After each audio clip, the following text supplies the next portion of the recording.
was down, but now I'm up.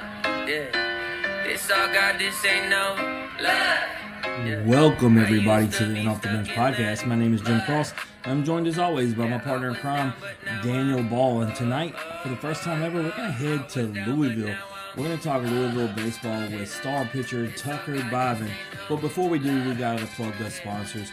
Chinook Cedary, 8 flavors, mild to wild. Less salt, no sandpaper tongue, the best in the game. Old Dominic Distillery in the heart of downtown Memphis. Vodka, whiskey, bourbon, gin, they got it all. And of course, Memphis City Design. Go get your Grizzlies, go get your Tigers, go get your in-off-the-bench apparel while supplies last. But with that being said, let's get into the biggest interview in podcasting this week with our man Tucker Biven from Louisville.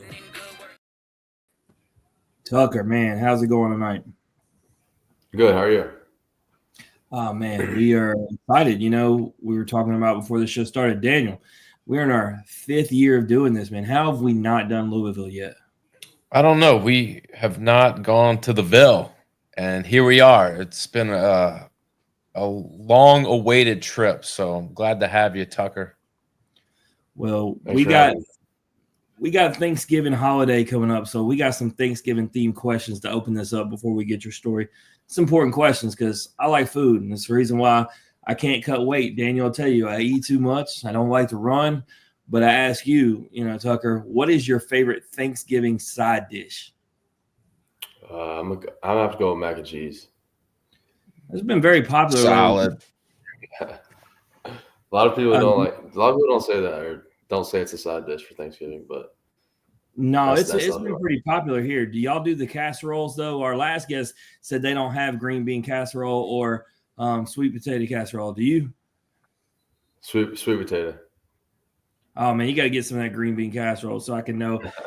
Daniel thinks I like it maybe a little too much, but maybe it's just my wife makes the good stuff. I don't know, but I can eat a whole plate of that. But sticking to the Turkey Day theme, Daniel's watching his Cowboys currently. There's always football on Thanksgiving. Do you watch football on Thanksgiving, or are you not worried about the NFL?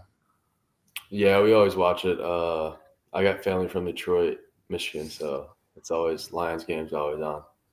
Well, I mean, this year is going to be different for Thanksgiving, right? I mean, Detroit is playing out of their mind, and Daniel actually did before the season started, he did his own little episode where he just wanted to talk about the Lions and how he actually projected this. So it's pretty cool. So it'll be fun around your way if y'all are watching Detroit. Who do you root for specifically, though? I'm from Indiana, so I like the Colts, but they haven't been anything the past few years, so. Yeah. Hopefully they pick it up. Hopefully Richardson can start. They're too tired. They're just too tired. No, our other old host, he's a Colts fan, and he actually said in our group text last night that Jim Harbaugh was his favorite player all time, but he actually is the reason he's a Colts fan and gets to be a part of this misery. So he hates him. So it was pretty funny. But there's been some good years, and for me as a Saints fan, our one championship, I like the Colts because it worked out well. But football aside, I got to ask a baseball question before we get this thing started. Your favorite baseball movie all time? This is how I judge you, Tucker. This is how I know your character is on this question alone. It's definitely tough. I'm gonna have to go with Sandlot. Moneyball's probably number 2. He's good to go, Daniel. I mean, that's the right answer. It's some would say, Daniel, it's the only answer. I know it's not your answer, Daniel, but I think it's the only answer. I mean, because of those answers, we were able to continue the interview and move on to the second part and get to know Daniel's you. a Major League guy, though. I do. I love Major League. It's just, I don't know. I watched that movie as a kid like every day, and not that I don't like the Sandlot or Moneyball. I think those are absolutely great movies. I just, Major League hits different for me just because I just remember watching it so many times. So Moneyball kind of hurts now with the Oakland thing, man. It just makes me sad. It's all right. There's a come up for Oakland, I believe, at some point. I don't know when, but I believe there'll be a 30 for 30 on Oakland and their comeback. So just be on the lookout for that. Tucker, we got to get into you, man. Obviously, when we were talking about football, you mentioned the Colts. So I'm assuming, Indiana is where you reside or where you call home. Where at in Indiana? New Albany. It's southern Indiana. It's actually about 15 minutes away from here, Louisville. Pretty Okay. local here in college. All right. If I was to go there, I always ask people this question because usually, we get people being from places that, we've not necessarily heard of. It's near places that we've heard of, but it's usually like these smaller towns. So New Albany, if I go there, what's the one thing I got to do, touch, taste, hear, smell, experience? What's the one thing? Oh, that's tough. I'd say basketball is pretty heavy down here. I'd say go to a high school basketball game. Okay. They got Answer. a freshman this year. He's like top 10 in the country. So, All right. Is his first name Larry? no, Larry Bird. He's from up north, a little up north, I think, maybe. All right. Well, let's talk about your family a little bit. So, New Albany, dad was a baseball player at Louisville. What about mom? Mom an athlete too? Yeah, she played softball and volleyball in high school.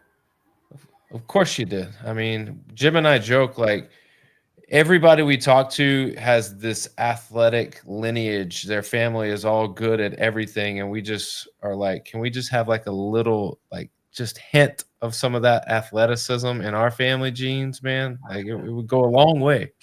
Just a little bit. What about brothers or sisters? I got an older brother, 2 years older than me. Oh, Yeah, we grew up battling each other. He played in college he went to Kentucky Wesleyan, then decided to start his own business after that. oh, there you go. So growing up, did you catch some beatings? Just being the younger brother. You got no idea. And his buddies too. They're all way older than me, so it was tough battling growing up.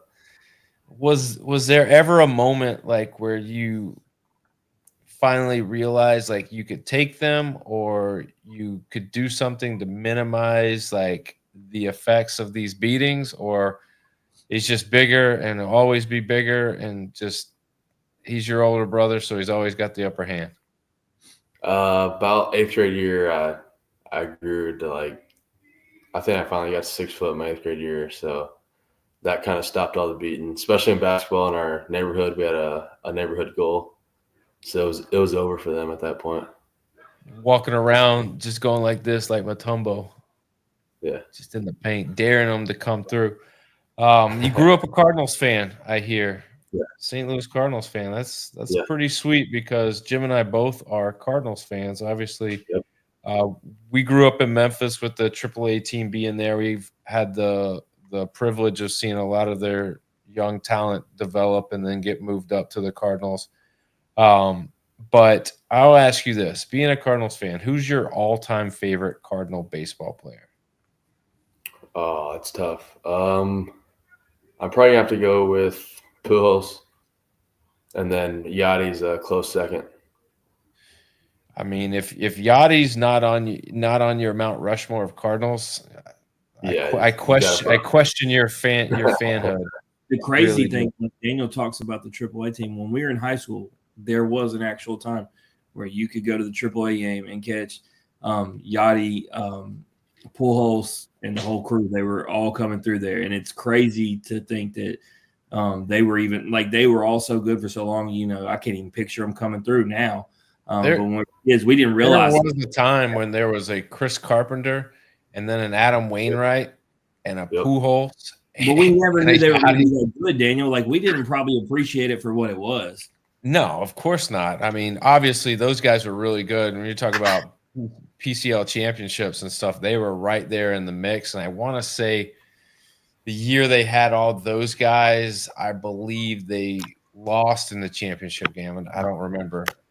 But either way, like, you fast forward from there just a small amount of time, 5 years, and then boom, those dudes are like the best in MLB at what they do. So it is absolutely crazy. And Cardinals fans, today is tough because you look at the roster and you go, these guys should be better than they are. I'm not real sure what's going on, but something's got to change. Hopefully this year coming up is the year. I hope. Transitioning a little bit from baseball, there is a rumor going around, and we're not a podcast that talks about rumors, so I'm just going to get it straight from the horse's mouth. Rumor is that you can hoop a little bit. Is that true? Yeah, that's true. I still got it. We went to the gym the other day. I think I still got it. You think you still got it, or you still got it? No, I got it. So Daniel, unlike a lot of these guys who came on here and lied about being hoopers, and then their teammates, told us the truth. I checked into this. It's true, man. Certified baller here. All right. So you are pretty good. All right. So, how good would you say you are? Like, could you get in a pickup game and be confident you could, no matter who you're up against, you're going to be able to score a little bit? Yeah. Especially shoot it. Oh, man. I can get in the paint too, but he'd be my teammate. I'm just distributing. Yeah. Yeah. I'll get you some assists. Jim would just be a facilitator. That's what they call it, the facilitator. Foul the heck out of people down in the paint. Because that's the best part about pickup basketball. No referee. Yep. All right.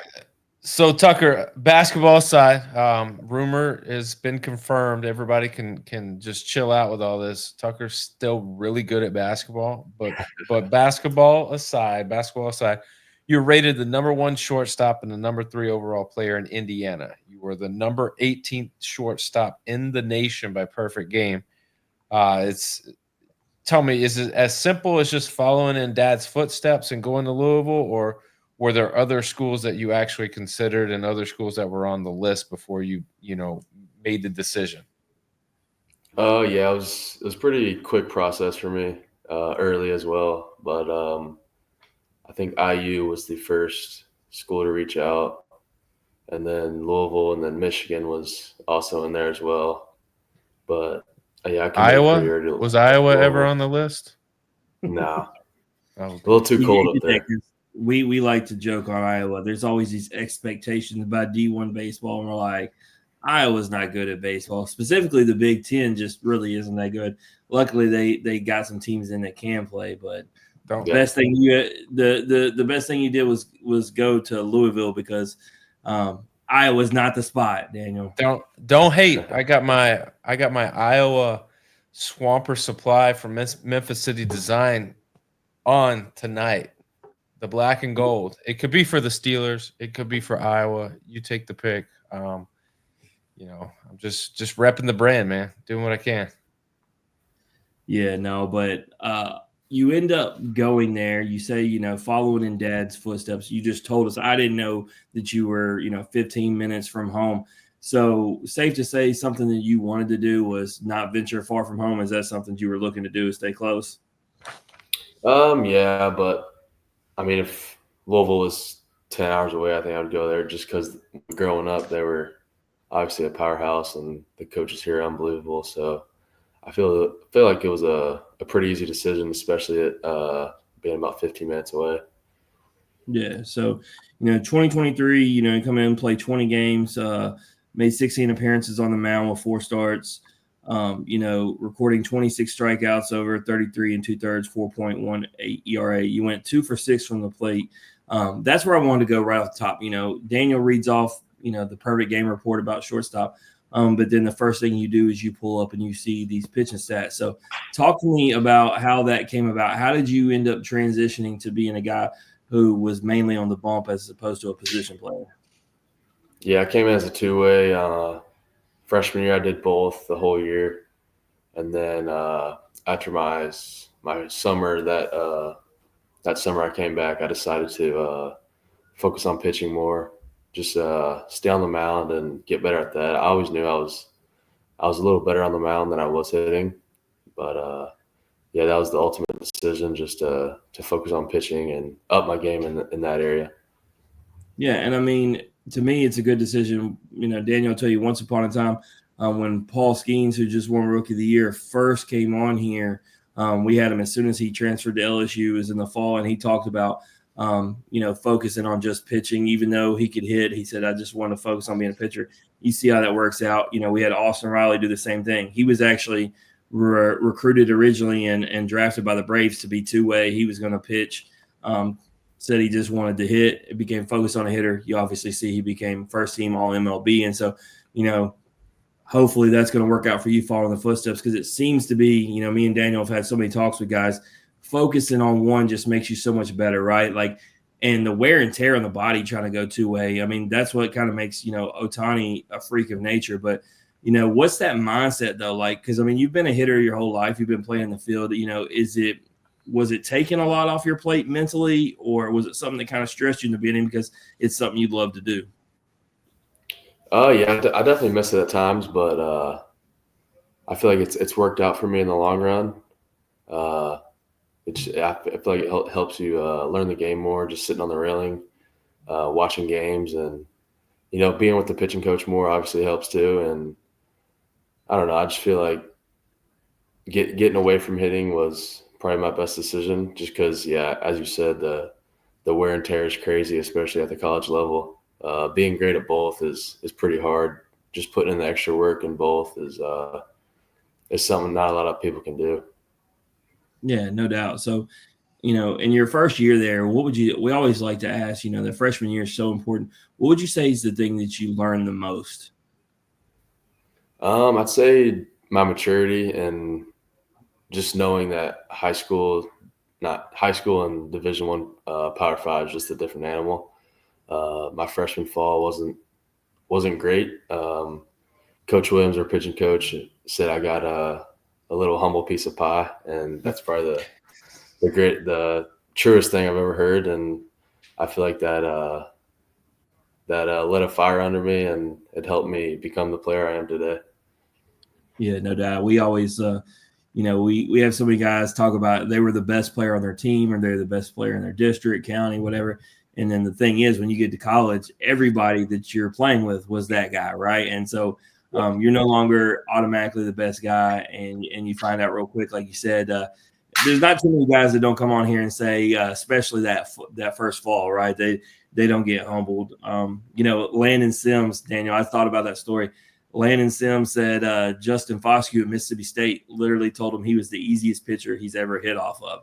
And then, he ends up becoming that year the second best closer to Kevin Cobb. So I think everybody starts somewhere. But this past season, man, you really turned it up. Led the Cardinals with 24 appearances on the mound, all in relief, finished 4-2 with a 3.82 ERA, team high 5 saves, struck out 40 batters in 35 in a third inning. So, man, just talk about that. Is this just one of those things? Is experience? Did you add more to the pitch arsenal? What would you say is the reason for all the success last year? Yeah, I'd say both things you said, experience and then just adding stuff to my arsenal. Experience is just, slowing the game down, knowing the game, knowing the situation you're in. And ultimately I feel like that helped me a lot in the high leverage situations that I was in. Just growing as a pitcher. Like I said, putting the bat down and really focusing on my craft. My freshman summer, I picked up a sinker, and that's been my main fastball since. And I feel like that was a huge step in my game, finding that. And then, the rest is that. What is your complete arsenal of pitches? I've got sinker, four seam, slider, curve, and change. But you're predominantly a sink pitcher? Yeah, sinker, slider. Gotcha. What happens on days where the sinker's not effective? Because, I mean, as a pitcher, there are days where some pitches feel great and some pitches don't. I would say it's probably very rare when you go out there and you have all your pitches working and you just feel good every time you grip the ball, no matter how. But that sinker pitch being so effective for you, when that's not working, then what's the plan then? I mean, I'll go to my four seam. I'll mix it up a little bit. Slider's probably been my best off-speed pitch just since high school, I'd say. And then, yeah, just I feel like just if Coach Mack talks about it all the time here, just you just have to find ways to win. So when something's not going your way, you can't just back down. You can't have everything line up for you all the time. It's not going to be easy. He always says if it was easy, everyone would do it. So I feel like, once if something's not working that day, you got to just find a way to win, find a way to get through that day, and hopefully the next outing everything's in sync and everything's working. I remember in college, my coach would tell me, he was like, "Hey, man, there's going to be days where things aren't going to feel 100% perfect, and that's life. Like that's the game. Like you have to figure it out, and sometimes you just got to let them hit it and trust that the people behind you are going to make the plays." And a lot of times, like when I couldn't feel the baseball, I would move on to other pitches, but I would always go back to the pitch that I really wanted to master or have control of that day. And eventually I would just pitch to contact, and eventually I would find it. Yeah, for sure. As a guy who didn't, pitch and play baseball, I think the thing I find most fascinating, whether college or professional level, when a pitch is just working and you can just stay with it, right? When it's so on and so money, you can locate it anywhere you want. I love it. Like, nothing better than the hitter knows what's coming and they still can't hit it. I think that's what I liked about that last game of the Dodgers series, whether it was Trinan or Walker Buehler. Like, you knew it was coming and they just finished that series out, and it was nice. But you're better yet is when you've got hitters so baffled that you throw a bad pitch and they're still swinging at it. Like you're like, God, I wish I could have that one back. But then they like bail you out just because they're so fooled. They don't know what's coming. And that's a great feeling when you have them mentally defeated like that. Yeah, no doubt. Well, your first career save this past season came at Florida State. Talk about a big time, team to get your first save against. You're on the road at a team that made it to Omaha. First of all, what was that feeling like? Obviously you've been pitching a while, but putting that save in the stat column against a team like that. Yeah, it was awesome. I think I was warming up in the 7th or maybe the 6th. I might have come in the 6th. Their bullpen's down the line. They got all the frat dudes down there chirping you in the bullpen. Definitely a hostile environment, but I was running in the game. They were doing the chop. That was a pretty cool experience. About 10,000 people there. It was packed. It was loud. So that was awesome. The moment. I like it. Tucker was just dealing. He said, "I don't even care about y'all's tomahawks. Y'all can take that." Chomp it. I feel like it fired me up. Oh yeah, got to, man. If you're going to be in that position, you got to embrace the hate. But soak it in. I wanted to ask you, because he's projected as the first pitcher to come off the board. Me and Daniel got to see Jamie Arnold pitch in Omaha. Just how good is it? I usually don't ask guys about guys on the other team, but we just don't get to interview all that many guys in the ACC like we do the SEC. So, what was it like seeing that guy in person? Is he as good as advertised? Yeah, in person, he's definitely nasty on the mound. I actually got a chance to play with him at USA, and I threw with him in the outfield. He's got some good pitches that he knows where it's going every single time. And what's a funny thing is he's a great dude off the field as well. Yeah, I mean, I feel like me and Dan have talked about this.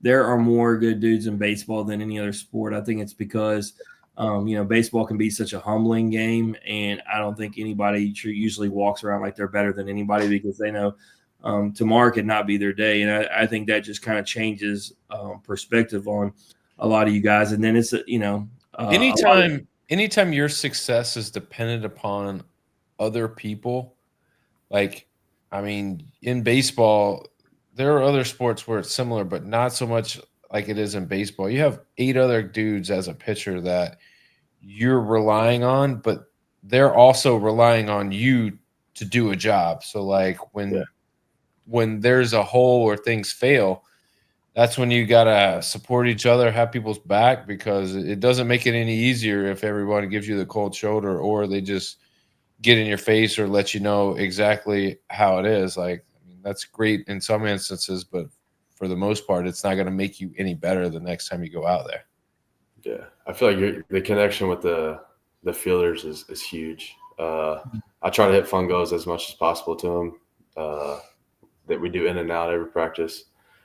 Coach Mack lets me hit fungos to him, so I feel like I get a good feel on who I trust in the infield. Mostly everyone, but I try to hit them fungos just to get them better, and hopefully they can help me out behind the mound when I'm pitching. That explains why he was Daniel. I've seen pictures of the fall ball. He was holding a bat. Kind of threw me. Now I know. Fungus. I mean, that's the thing, man. Like some guys, pitchers especially, like you have your routine and your things that you do, but there is a lot of time where you're spending helping facilitate the betterment of other players, like hitting fungos or shagging fly balls during BP.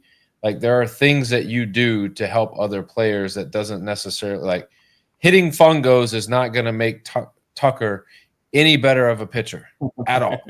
However, it's going to give him a little bit more confidence when the other team hits the ball to certain guys that he's been fungoing to for the entire season. Like that helps. Yeah. So, sure. You talked about wanting to go to Louisville because, it's a prestigious baseball university. Last 2 seasons, no postseason. What does this team have to do to get back on track to the standard that, Louisville baseball is used to? I feel like we just got to go back to the roots that Coach Mack always talks about. It starts in the weight room. We got an awesome strength coach that came in from Tulane, Nico Torres. He's been awesome. The culture in the weight room has definitely made a huge a change. We had a lot of transfers, a lot of good freshmen. All the transfers are just due to want to win, due to compete every day. So I feel like this team is definitely close. It's the closest team I've ever been. We hang out with each other all the time. Good vibes in the locker room, and I feel like that's the huge thing is just being close with each other, trusting each other, and ultimately getting each other better every day. Like I said, hitting them fungos, whatever we have to do. We've been the pitchers have been doing infield drills with them just for like PFP purposes. They've been helping us with our gloves and stuff like that. So it's been awesome. Nice. And yeah, I mean, this is going to be a great year of opportunity, right? Like I said, we don't do much ACC, but we've had a few of the guys from Virginia Tech recently, and we were just talking about it because last year we had a lot of the guys from Wake Forest and North Carolina on, and those guys all moved up. And when you look at, the fact that, Wake and North Carolina and Florida State outside of Arnold are really going to have to retool, I think it opens opportunity in the ACC for teams like Louisville and Virginia Tech to, rise to the top. And especially if those transfers you talk about come in, the chemistry, flows well. And like you said, the team gets its, foundation back to the roots.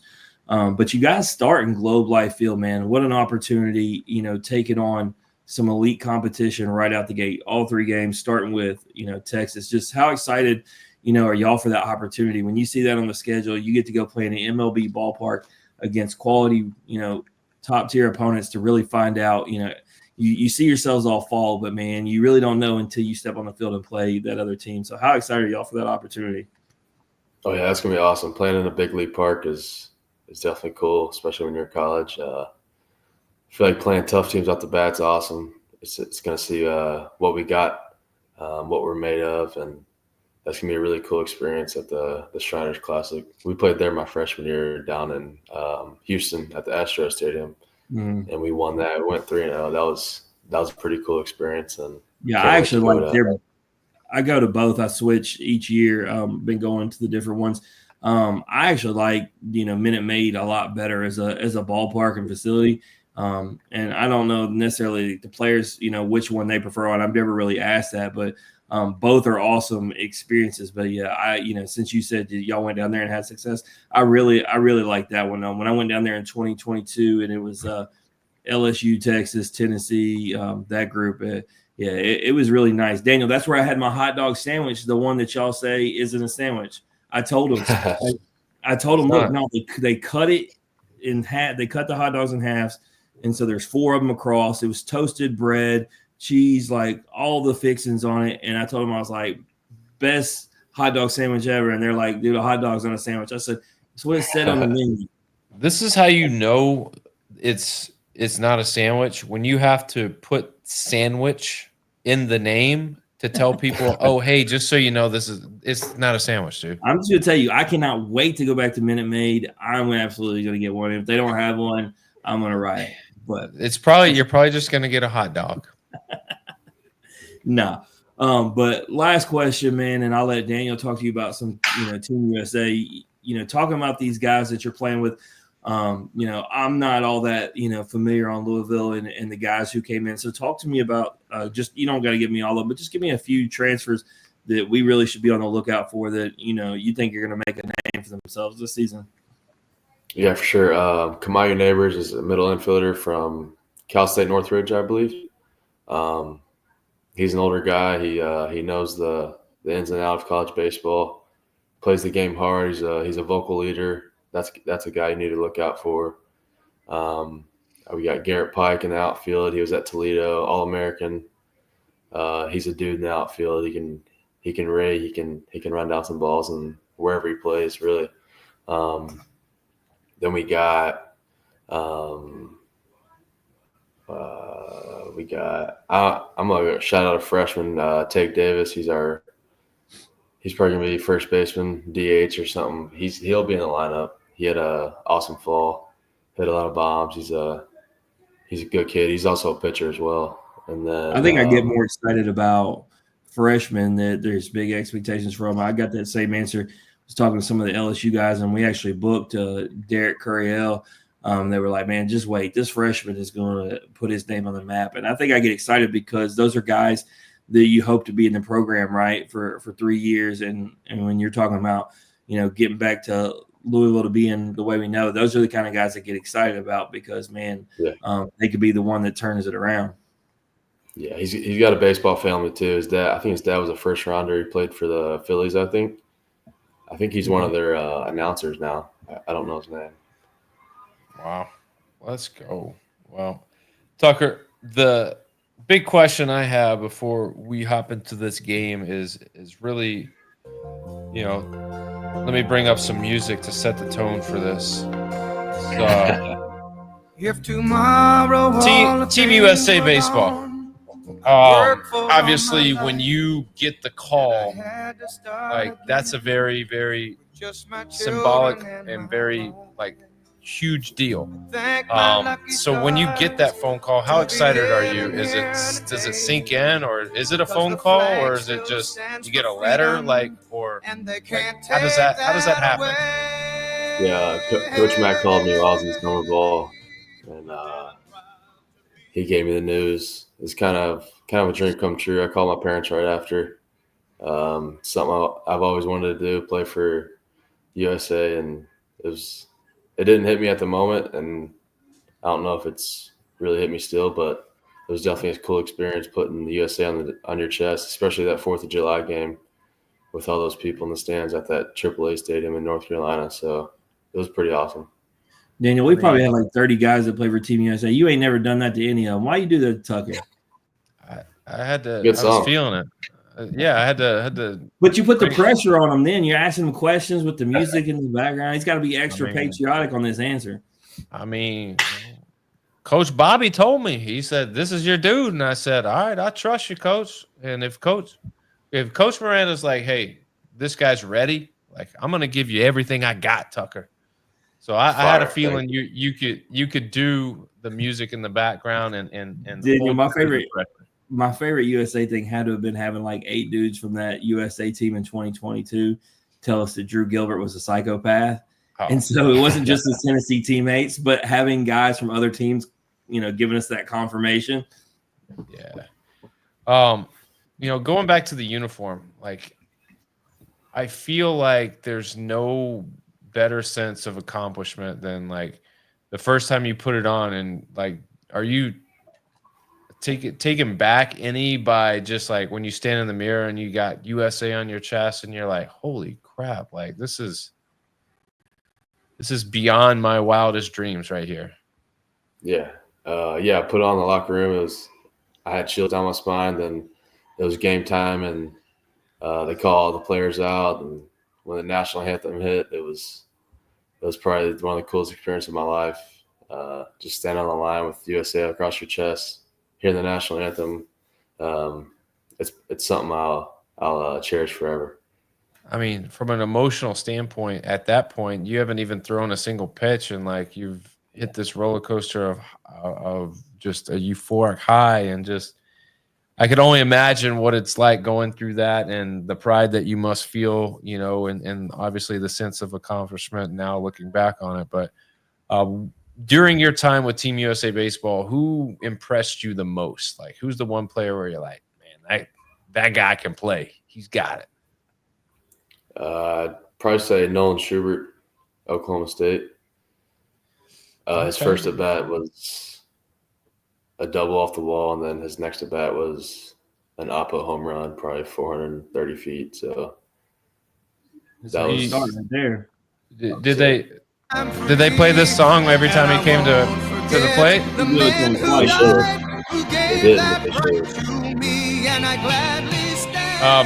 Any guys that you're friends with still to the day? Obviously Patrick Forbes, he's my roommate, but I talked to a few of them still. Derek Smith from NC State. He was a cool guy to hang out with in the bullpen. Oh man, I bet. I know the time is like brief, when you're with those guys, and it's guys from all over the place. And is it a different sense? Like you come together and you're playing, and yeah, you're happy, you're of the accomplishment, but you're also there to do a job. Like you want to play, you want to do well, you want to win the games that you play in.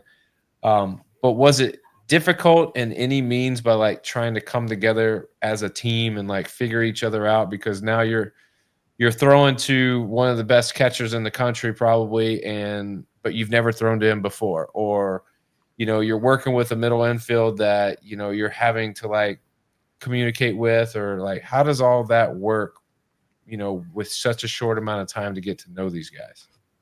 Yeah, I feel like we all hit it off pretty early. Everyone there was awesome. Everybody was cool. It was weird because it's like we've been playing with each other for a few years, but we were just there for 10 days, and I feel like everyone was bought in, and everyone just had each other's back. And I mean, everyone's good there, so just having trust in their ability and knowing the people there. I didn't know him at the time, but Skylar Meade was the pitching coach there. He's at Troy. He played at Louisville for Coach Mack, and he was an awesome welcome there for me and Patrick. Just being a Louisville guy and being from around here, he kind of took us in and showed us the way and talked to us as soon as we got there. So it was pretty cool. He was like, "Listen here, boys. See this? This is my wing. Just come right here. Just hold on to my wing. Let me take you." So, Daniel, I realize, as we go to play this or that, and this or that is always brought to you by Kudo Cedary. I messaged Tucker, and he said, "What's Chinook, man?" Oh, Lord. My dude's living under a rock. The question I got is, you never answer me, Tucker. You gonna be an ambassador for the best seeds ever? Like, what's going on here, man? I'll do it. There you go. We gotta have a representative in every dugout, especially the elite caliber teams like Louisville. But Daniel, tell me, when we go to play this or that, tell the people about Chinook Seedery. Look, let me tell y'all. If y'all want jumbo seeds for regular seed price, and you want to be able to find the best seeds and eat seeds all day long with no issues, no salt sores, no sandpaper tongue, and just tasty seeds, Chinook's the way to go. 8 flavors, mild to wild. And if you're getting really crazy, you can mix and match the flavors and make your own profile. I like it. Smokehouse barbecue, cinnamon toast, the smoking toast. I'm telling you, if you try that combo, you'll write me a letter thanking me later. So go to no one local, has said you're wrong yet. I mean, I'm that's telling facts. you, go to your local gas station, grocery store. I guarantee you they got them. If they don't have them, you can go on the website, and there's plenty of athletes, college athletes that are ambassadors that you can support by hitting their code and ordering a box for yourself or ordering a pack for yourself. But trust me, if you're new to Chinook, you might as well order the box and get an assortment of flavors. That way you can try them all. And who knows, you might come up with your own new awesome flavor combo along the way. There you go. So very simple, Tucker. We play this or that. We give you two options. You choose one or the other. Just can't say neither. Can't say both. You down? Let's do it. Let's go. Coffee or energy drink? Coffee. How do you take your coffee? Are you straight black guy, or are you half and half? Where are we at? I'll do black ice. Sometimes I'll mix it up, put some stuff in it, but I try to go black just to be on the healthier side. The other stuff's got all Daniel that in sugar. Omaha had me stop on the way to the stadium every day. He had to have his Starbucks.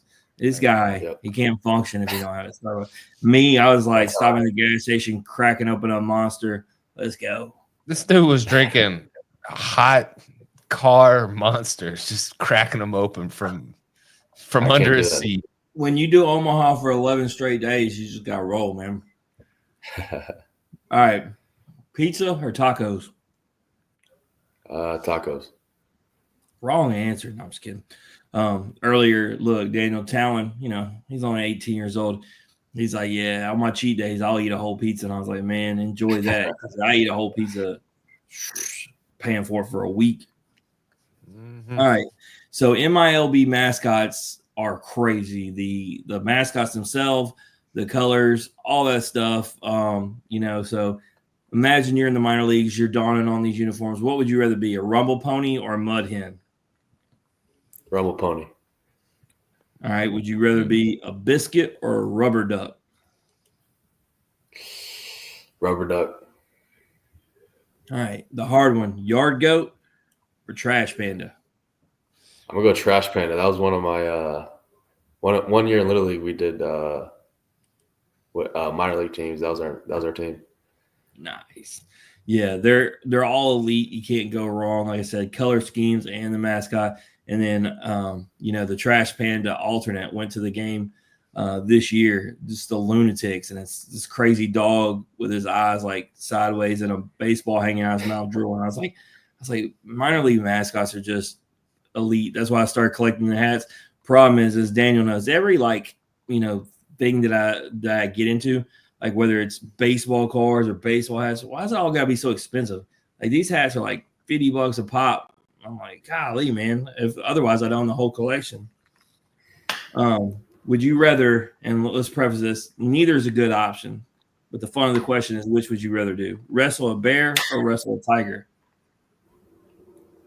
I gotta go tiger. Is it grizzly bear? Yeah. Who? What? Doesn't matter. Somebody asked that. Like, I can't remember who. I think it was maybe Kenan Peebles said, "What kind of bear?" He wanted to classify. Absolutely doesn't matter.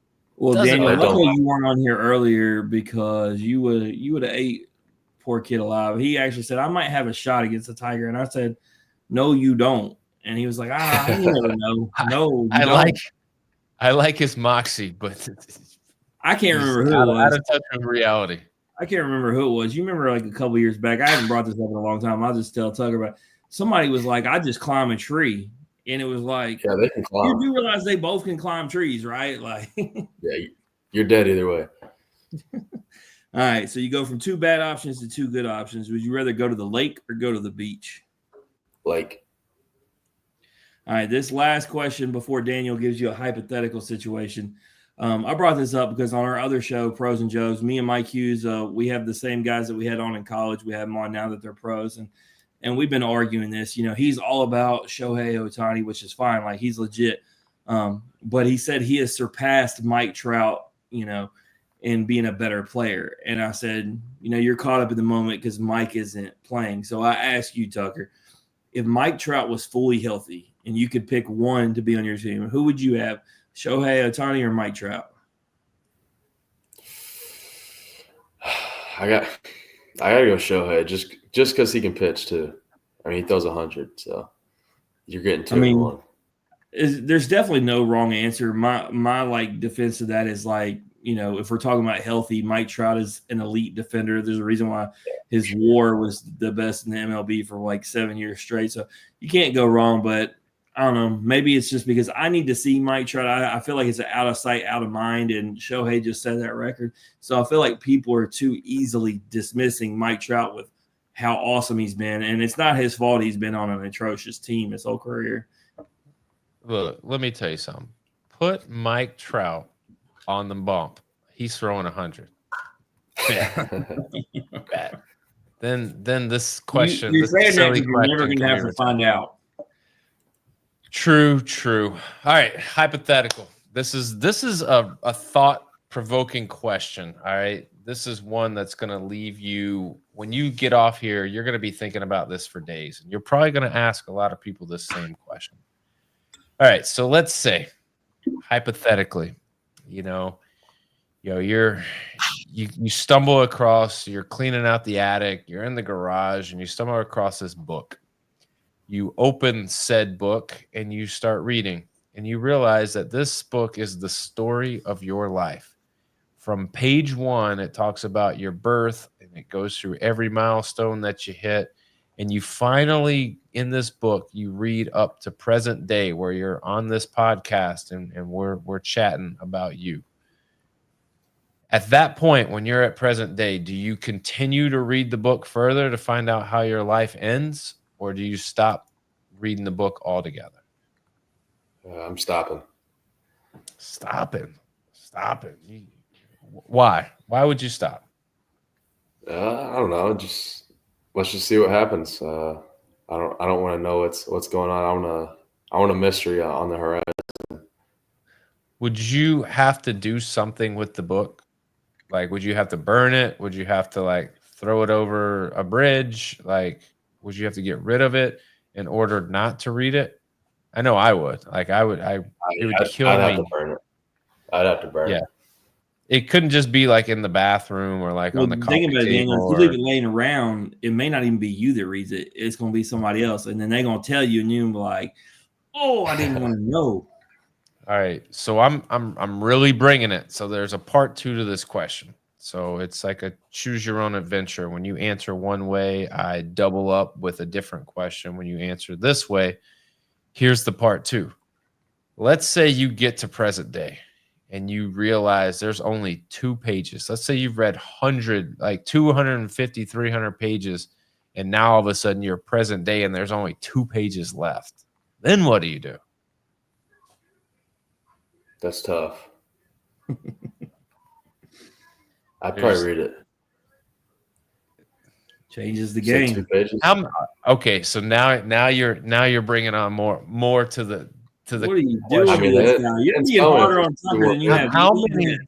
How many pages would it have to be before you're like, nah, I'm not gonna read anymore? Because at some point 2, now 3, probably 3, 10. Yeah. 10. 10's a good number. 10? Holy smokes, I'd still say that's. I think I would freak out and burn the book at the time I realized that it was about my life, and I'd be weirded out and toss it. Wow. Hey, that's why it's a hypothetical. I don't think you'll ever run into this situation, but hopefully you'll take this question back to others, and maybe during Thanksgiving, this is a topic of conversation. And if you don't want to do that question, you just go with if they were, if they were on death row and they were getting their last meal, what would they eat? It's always a fun one. Yeah. For sure. All right, Tucker, man, anything you want to plug or promote before you bounce? No, this was awesome. Thanks for having me. Yeah, of course, man. Happy to have you on. Happy to, represent Louisville. Hey, there's nothing I like more than the root against Texas. So out the gate, hey, I'm gonna be watching and rooting. Let's go, Louisville. Yeah, for sure. Please do. All right, that is Tucker Biven, everybody. If you like Tucker's story or you just like hearing us average Joes talk X's and O's, please like and share the podcast on Facebook, retweet us on X, listen and subscribe wherever you stream your podcast. As always, go over to YouTube, click subscribe, click like, click notifications. That way, when new content drops, which it drops pretty much every single day, you can be the first one to know about it. As always, comments, ratings, feedback, thumbs up, hearts, hugs, love. We will take it all. And Jim, this is just part one of a long week of exciting guests. So what else have we got on tap for the rest of the week? Yeah, we're going to go to Houston and Tampa Bay and talk Grid League. And then, man, you're going to be subjected to back-to-back LSU baseball episodes after that. So enjoy your Grid League episodes because I'm going to fanboy the next two, and we're just going to get all purple and gold around here. I'll do my part. I do what I'm supposed to do. Baseball season started, early, Tucker, because LSU football has destroyed me. And, baseball can't get here soon enough. The commit earlier was from Vandy, boys. And, he was like, "Are you excited for the game this weekend?" I was like, "No, y'all are going to beat us." I was like, I never thought I would be saying that to a Vandy guy. Like, moving on, man. Baseball season can't get here fast enough.